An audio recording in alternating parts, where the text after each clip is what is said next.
Odysseus story. Nah, Odysseusnya tuh ada yang versi orang lain gitu. Tapi bukan dari perjalanan dia pulangnya. Tapi perjalanan dia udah nyampe rumah, tapi kerajaannya dikudeta gitu. Tuh nonton kemarin kita, judulnya The Return. Odysseusnya udah nyampe ke tempat tinggalnya gitu. Dia kan raja aslinya. Kita soalnya nggak tahu beneran Odysseus, beneran makanya kita dengerin aja. Dan itu kita juga pernah nonton sih film Troy. Tahu Troy nggak? Trojan Horse kan? Bukan. Iya. Bener kan? Itu kan manggilin pasukan dari semua sekutu Yunani kan, untuk memerangi Troya. Kalah satunya si rajanya Odysseus tuh raja. Ikut perang. Nah, dia nggak mau. Tapi ke trigger jadi mau. Dia tuh orang cerdas gitu. Kan ada yang perang tuh bagian strateginya ya dia tuh. Oh, strategisnya dia ya. Bagian bukan jenderal perangnya tapi dia apa sih, man behind the scene. Tahu cerita kuda Troyanya kan? Tahu. Yang dikasih kan pura-pura Kiev kalah, nggak taunya pas malam jebret. Nah, itu idenya Odysseus. Pencipta nanti kayak gini aja, Odysseus tidak Troya. Inspirasi dari mana? Dia itu waktu perang nih, perang berakat pengen balik istilahnya gitu tuh. Udah meninggalkan kerajaan saya nih, yang lain-lain juga pengen balik. Dia nyamar jadi pengemis. Masuk ke Troya. Ketemu sama si Helennya itu. Yang bikin perang itu kan karena Helen itu kan. Kita nggak tahu nih makanya gitu. Jadi tuh kalau nggak salah kita lupa nama tokoh-tokohnya tuh. Ada orang suka sama si cewek ini. Itu. Cerita panjang lah Jar, itu juga karena dikutuk sama dewa apa gitu. Akhirnya suka sama cewek diculik lah, entah diculik atau dibujuk gitu. Wah kampret, itu kan permaisuri saya, kenapa anda bawa ke Troy? Bawa ke Troy, akhirnya perang itu, rebutan cewek. Oh, gara-gara wadon. Si Helen itu, iya, istri sahnya siapa diambil. Gitu, akhirnya serang gitu. Nggak taunya Troyanya kuat. Taunya terus akhirnya Odysseus ketemu sama si Helen. Terus dia pura-pura jadi pengemis, minta uang gitu, sama Helen dia tuh diliatin, dikasih gitu. Nah dari situ dia muncul ide, bikin gift aja nih. Kan ngasih gift kan? Iya. Gift aja. Akhirnya ngolah ide kuda Troya itu. Gitu. Setelah perangnya selesai, dia kan balik ke kerajaan aslinya kan? Kan dia bukan orang situ. Nah di balik selama perjalanan pulangnya itu yang mau dibikin sama Christopher Nolan itu. Jadi dia tuh terkena kutukan tuh Jar. Oh si Odyssey ini. Iya. Dia pengen pulang karena tantangan apa gitu. Kayak game aja gitu. Iya. Sampai ke tempatnya tuh. Ada yang kena hipnotis lah. Ada yang kena ketemu monster laut lah segala macam. Tapi ini dibikin mitologi ya, bukan yang logik ya? Emang itu mitologi. Emang mitologi berarti Odysseus tuh. Yunani kan. Soalnya kan ada beberapa yang emang Yunani tuh kadang bingung loh. Ada yang sejarah, ada yang mitologi dan terkadang ngelebur. Jadi kita makanya makanya kita nanya berarti dibikin mitologi. Oh ternyata emang mitologi. Kalau di itu sih emang mitologi gitu. Gimana apa sih di komen-komennya si orang-orang tuh yang Christopher Nolan mau bikin itu. Bayangin aja lu. Orang seidealis dia gitu. Mau bikin film mitologi. Jadinya kayak apa? Kan dia menolak CGI. Oh, Nolan. Dia tuh nggak mau sama sekali pakai CGI yang green screen kayak Marvel gitu. Film-film action kan ada kan pakai itu. Dia nggak mau pakai CGI itu, nggak mau. Berarti setnya harus real time ya gitu ya? Harus real. Monsternya kayak apa katanya? Bayangin aja si Nolan bikin mitologi, cerita histori tanpa CGI kayak gimana tuh? Kan katanya itu film termahal dia. Si Odysseus ini. Iya, sama kali. Itu film termahal dia. Ada film Joker kan? Film Joker. Batman trilogi. Itu kan karyanya dia. Iya, trilogi. Ya, Christian Bale kan? Christian Bale yang masih si Heath Ledger itu. Iya. Ada adegan yang balik mobil gitu tuh. Balik mobil konten dibalik gitu tuh. Si visual efeknya nyerah dia. Pokoknya si apanya gitu.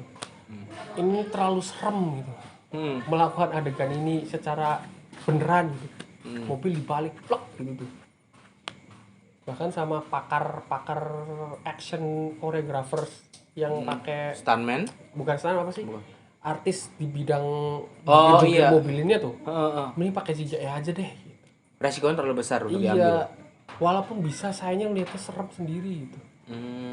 Kata dia. Ya dia nggak mau, tetap akhirnya adegannya kayak gitu. Pokoknya mobil harus balik gini kan. Kontainer. Tapi bisa loh itu. Bisa. Tenet kan tahu, ada pesawat masuk itu. Pesawat tuh yang dia bajak pesawat. Aduh, kita lupa. Ada sih 2 orang itu membajak pesawat kan supaya bisa masuk ke perusahaan itu tuh. Itu kan pesawatnya real pesawat, nggak pakai CGI. Berarti kayak Tom Cruise ya? Iya. 1-2 ya. Nggak pakai stuntman. Iya, kalau dia nggak mau pakai CGI. Semahal apapun beli pesawat tuh. Interstellar tahu? Yang render. Lahan jagung. Iya, dibakar kan kalau nggak salah. Dibakar. Iya. Sama di film ya kan? Itu kan asli. Nanam asli. Lahan sebanyak itu harus ditanam. Berarti semua itu tuh asli. Nanamnya beli lahan atau nyewa lahan ditanam satu-satu. Iya, bukan di lahan jagungnya orang, tapi dibikin emang buat set itu gitu. Bukan kita syuting ke kebun teh, ya udah ke kebun tehnya aja gitu. Dia mah nanam dulu. Gilanya tuh. Taking time ya berarti ya? Taking time coy. Orang gila dia. Terus gak punya email dia tuh. Gak punya email. Misalkan nih, kata si Peaky Blinder tuh. Sama Cillian Murphy. Dia kan ngasih teks Oppenheimer. Dia kan orang Irlandia tuh. Dia terbang dari Nolan tuh orang mana ya? Orang Inggris kan. Ke Irlandia cuma ngasihin draft. Gak mau pakai email.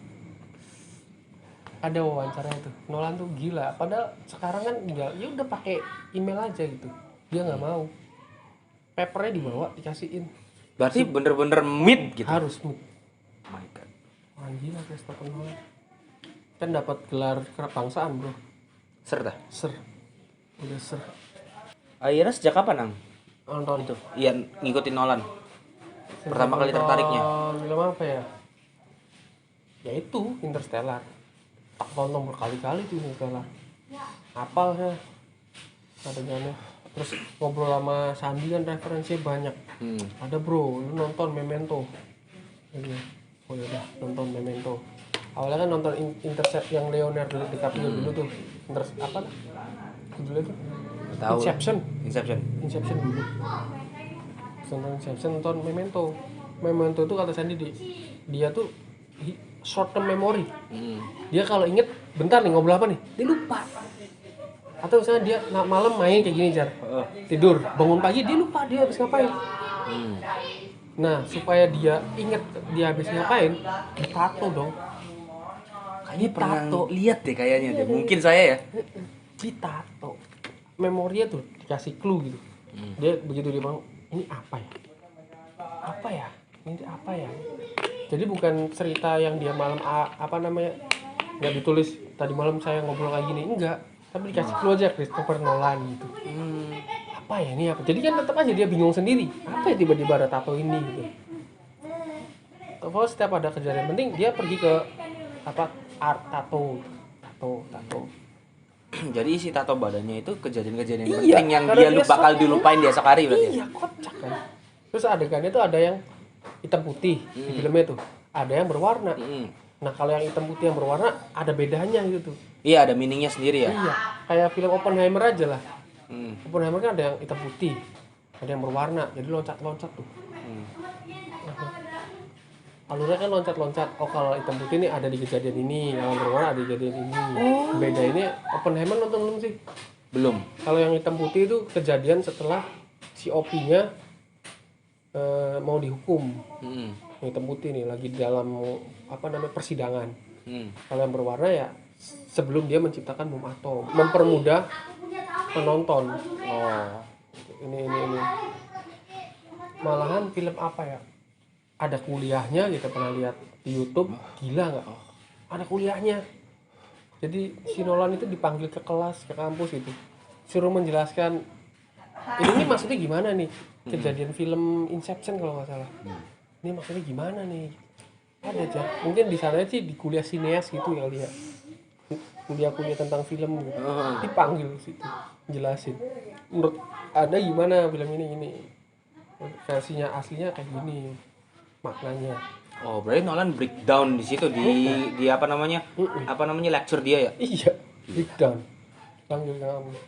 Inception kan clue-nya ini kan gangsing. Clue-nya itu. Aduh, lupa ingat pula. Kalau gangsingnya berhenti jatuh gitu, berarti itu apa tandanya gitu. Kalau gangsingnya muter terus, berarti tandanya apa? Kejadian nyata atau tidak nyata? Iya kan ada penyakit di otak kan kalau nggak salah kan? Bukan, Inception tuh obat. Oh, masalah obat dah? Iya, bukan masalah penyakit. Kalau penyakit tuh itu si Memento. Kalau itu emang sengaja dibikin mimpi kan, dunia mimpi. Jadi membedakan mana mimpi mana nggak mimpi tuh dari gangsing. Kalau gangsing muter terus, berarti itu kejadian mimpi. Kalau jatuh berarti kejadian nyata. Nggak tahu sih bedanya, lupa kita. Yang jatuh ya apa yang ini yang nyata tuh. Di endingnya kan gangsing. Yang ending film itu. Tapi penonton nggak tahu gangsingnya jalan terus apa jatuh. Adegannya tetap berhenti di film itu. Anjir, jadi kita nonton selama ini nih mimpinya dia atau kenyataan jangkrik. Itu kalau nggak salah itu tuh yang dibahas di kuliahnya tuh. Karena nggak tahu tuh di akhir movie-nya tuh. Lah, jadi ini misinya sukses apa enggak nih? Apa jangan-jangan selama ini kita nonton hanya mimpi sih. Mimpi doang. Anjir. Nonton mimpinya orang. Gila. Historical saya suka nih. Historical. Sama lagi nonton film anime kita. Anime. Judulnya To Everyone I Have Loved Before dah apa? Itu yang dunia masa depan tuh. Kita baru nonton 5 menit kayaknya ngantuk. Dia punya gelang gitu. Gitu. Sinopsisnya mah ada anak kelahiran 1085 gitu, 1985. Tapi dia punya pacar di masa depan gitu. Atau lah dunia paralel gitu. Seru tuh. Itu kalau nggak salah ada 2 filmnya kalau nggak salah. Oh, part 1 part 2. Enggak, jadi tergantung ente lihat yang mana katanya ngaruh ke endingnya. Gue lupa, ada yang kayak gitu. Ada 2 seri film, jadi sama tergantung lihat yang mana. Kimi no Nawa, seru tuh. Kimi no Nawa sinematiknya itu. Ceritanya juga. Iya, lumayan. Gara-gara Sandi. Sama kayak si Suzume kan, sutradaranya. Iya, Makoto Shinkai. Kalau Shinkai itu di animasinya bagus, animasinya menjernihkan mata banget, bener-bener enjoying banget. Iya. Nggak bohong. Clean, enak di mata tuh. Filternya tuh bagus banget, pemilihan palet dan lain-lainnya. Jepang banget lah. Iya. Jepang banget. Kayak film Viking gitu. Saya ikutin tuh sampai generasi Viking selanjutnya gitu. Ikutin season 2, season 3-nya berhenti nih. Produksi lagi 2025. Seru banget ya kan. Perangnya doang apa emang enjoy alurnya? Perang, story, alurnya, terus budaya orang sana gitu. Oh, dikenalin juga berarti? Iya pasti lah. Budaya seru. Terus perubahan karakternya tuh. Kan tokoh utamanya kan Ragnar. Ada tuh si Virga sampai COD sih ketemuan jaluk filmnya aja. Dia nonton juga teman, nggak sampai habis gitu, sampai tamat di end. Nah itu yang ada real story-nya tuh. Biar sama belajar gitu. Pandawa 5. Bagus loh, serius loh. Pandawa 5 siapa? Ramayana, Mahabharata. Oh ya iya jelas itu kita suka banget nggak bohong. Cuma nggak ada sinematik yang bagusnya. Kalau ada aja yang mengangkat itu. Sumpah, kayak misalkan sebenarnya kalau kita telah ya soal Mahabharata aja yang paling banyak orang tahu. Itu kan taunya Duryodhana itu jahat ya. Pandawa 5 baik, padahal nggak gitu. Ada kausalitasnya kenapa Duryodhana jahat, kenapa si Pandawa sebenarnya nggak pure baik. Kayak kan sebenarnya kan karena kan Pandawa juga tapi nggak diakuin. Gara-gara itu si Dewi Kuntinya kan masih perawan, dia minta berkah ke Dewa Surya, dikasih anak, ditelantarin, diadopsi sama kusir. Pas itu dihina-hina sama Pandawanya, terus endingnya pas di Kurukshetra mereka ketemu malah akhirnya bunuh-bunuhan, dan ternyata Pandawa baru tahu bahwa si Karna itu adalah kakaknya. Nah, Duryodhana juga kan sebetulnya nggak jahat. Dia tuh build up gitu. Sangkuni kenapa dia jadi itu kan sebenarnya karena adiknya kan dipaksa untuk nikahin orang buta si Raja Drestarasta. Maka dari itu, nah kita suka yang pewayangan kayak gitu, jujur. Cuma sayang untuk sinematiknya nggak ada yang memuaskan di situ. Wih, bagus belum banget. Ada. Kalau dibikin aja kayak Marvel gitu. Yang kejadian gitu. Potong terus nyambung lagi di film ini, nyambung lagi di film ini. Itu kan pada enak kurang bisa dinikmati. Kalau ditarik kan lebih jauh lagi yang sebenarnya Hindu tuh dari avataranya tuh. Dari yang ini Rama Krishna kan sebenarnya dewa Wisnu semua itu. Iya. Avatar. Iya, avatarnya dan ada arc avatarnya si Rama kan Alenka kan lawan si Dasamuka namanya tuh. Rahwana. Udah bab chapter ini lanjut lagi ke chapter yang Krishna. Terus lanjut lagi kan ke Mahabharata. Suka dongeng-dongeng kayak gitu tuh. Banyak dan ternyata pas kita nonton ternyata selama ini yang dulu kecil kita mikir bahwasanya Pandawa baik tuh ternyata enggak ya, mereka juga ngelakuin kesalahan, ngelakuin trik curang ABCD. Di situ itu kan meaningful banget gitu. Kena framing. Iya. Itu. Kan nggak ada yang tahu kalau Yudhistira doyan judi kan? Iya. Kan nggak ada yang tahu, padahal kan sampai menanggalkan semua, sampai istrinya dipertaruhkan kan nggak ada yang tahu kan? Kayak gitu kan? Dan nggak yang tahu kan sebenarnya siapa tuh mengorbankan Gatot Kaca kan dari pusakanya itu karena kan orang nggak tahu gitu dark side-nya kayak gitu. Ternyata abu-abu semuanya, nggak ada yang benar-benar putih, nggak ada yang benar-benar hitam dari itu tuh. Dan itu yang bikin menarik dari mitologi kayak gitu. Pandawa 5. Kalau Viking tuh dari yang tidak beradab sampai pencarian Tuhan, sampai lebih beradab, sampai menata negara gitu. Sekarang malah nanti merambah ke dunia Islam gitu, pelayarannya tuh. Iya, sampai ke Istanbul ya sekarang. Berarti emang pure barbar dulunya Viking tuh ya? Barbar. Mereka itu malah tahu kebudayaan ya karena jarah Inggris kan. Sampai buka peta saya tuh nonton tuh. Emang peta zaman dulu gimana sih? Dari sini Denmark ke sini tuh nyerang ke Inggris tuh karena jalurnya emang paling dekat ke situ. Emang ada nih, tokoh ini nih ada nih.